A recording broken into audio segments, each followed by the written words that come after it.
أعوذ بالله من الشيطان الرجيم. بسم الله الرحمن الرحيم. يا أيها المزمل قم الليل إلا قليلا نصفه أو انقص منه قليلا أو زد عليه ورتل القرآن ترتيلا إنا سنلقي عليك قولا ثقيلا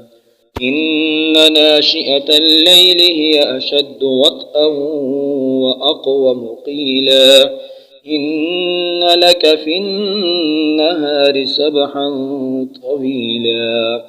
واذكر اسم ربك وتبتل إليه تبتيلا رب المشرق والمغرب لا إله إلا هو فاتخذه وكيلا واصبر على ما يقولون واهجرهم هجرا جميلا وذرني والمكذبين أولي النعمة ومهلهم قليلا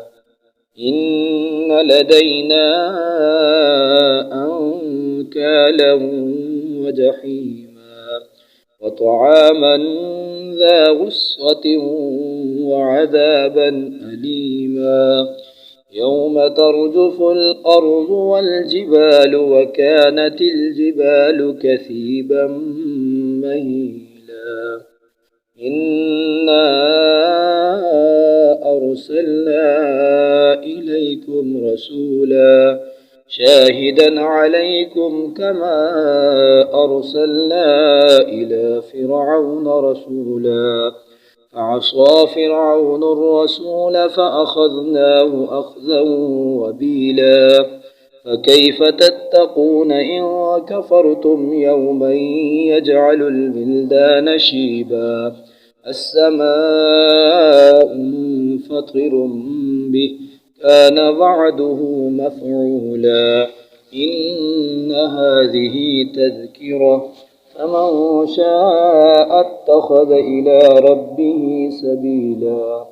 إن ربك يعلم أنك تقوم أدنى من ثلثي الليل ونصفه وثلثه وطائفة من الذين معك والله يقدر الليل والنهار علم أن لن تحصوه فتاب عليكم فاقرؤوا ما تيسر من القرآن